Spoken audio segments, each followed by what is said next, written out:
Oh, it's my favorite time of the show, political panel time. Let me introduce you, Hyma Moore, Democratic strategist, former director of DNC Chair Jamie Harrison's office, and Erin Maguire, Republican strategist, yes, but most importantly, making her first appearance as a CBS News political contributor.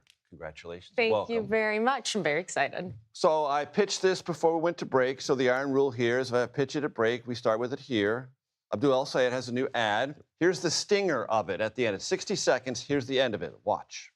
The party bosses, the special interests, spent $70 million to stop him, but nothing stops a kid from Michigan. I'm Abdul El-Sayed, son of Michigan, and I approve this message. You gotta respect Abdul because he beat the machine. Jesse Waters with Abdul El-Sayed. Mad respect. Game honors game. Hyma? Yeah. Well, I mean, it's election season in America, so there's a lot happening right now. But it's been clear over the past few months that he's a political athlete. He's having fun with it. This ad is another way for him to introduce himself to the electorate beyond and look, just he being... needs crossover support in Michigan. Well, yeah, he does. And if he puts Jesse Waters there and is unafraid to do that, even if it's going to aggravate some Democrats... It's going to help him out a little bit. Right?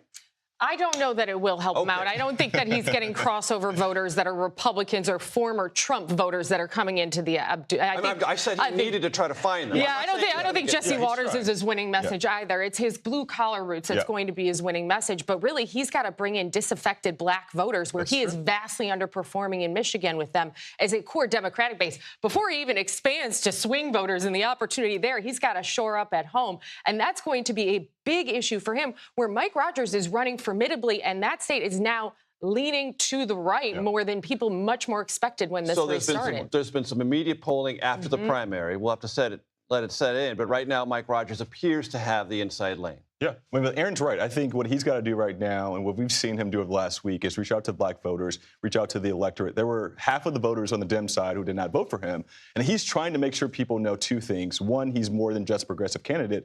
And two, he is a son of Michigan. I think there are questions about his identity that he wants to be able to answer through these sort of ads. And that's what he's trying to do right now as well. So Jon Ossoff, the Democratic senator from Georgia, running for re-election. The Trump White House has been going back and forth for 40-some hours. Everyone can follow that online about what it is. It isn't. Here's Jon Ossoff today talking about the president and this corruption message the Democrats will be using in the midterm quite prominently. Listen.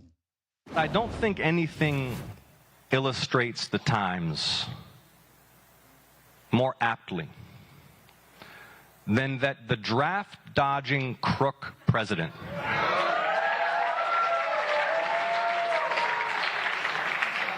who has plunged our nation recklessly into a war he knows not how to end or to win. Erin? I got to tell you, Jon Ossoff, for being as good of a campaigner and a formidable candidate as he is, has really set himself up for a bad 48 hours here. And you can go back to that speech, but even in those remarks today, he was talking about how the message is do we want a white nationalist in the United States Senate? I think that's a bridge too far here. And we're starting to see this narrative shape. Meaning his Republican challenger. Yeah, meaning his Republican challenger. I think that's language that's continuing to show Ossoff is getting a bit more over his skis and out of his depth when it comes to the conversation. I think the Natalie Harp comments themselves were too aggressive. And now I think the Trump White House off. I certainly did, and it would have set me off too, but it's spiraling right now. And you're seeing this larger messaging right now of crooks versus commies. That's really how they want to try to nationalize the race. Everybody running needs to run for their district at home. There are plenty of Democrats who tell me you simply cannot be too aggressive in these times. I mean, look, I worked for Jon Ossoff in 2017 when he ran for Congress. I was in Atlanta last week. And so he is resonating. And people in Georgia do see him as the clear senator from Georgia. But what he's trying to do right now is he's trying to have everyone talk about him. He's very confident in his message. He's very confident in his election there in Georgia. And so he's intentionally provocative. Yeah, absolutely. And he would like for people to have this conversation about him because he feels that he can have something to say in 2028 and beyond. And so I think the fact that we're having this conversation right now is a win for him. Erin, we have some experience with a Republican who is intentionally provocative.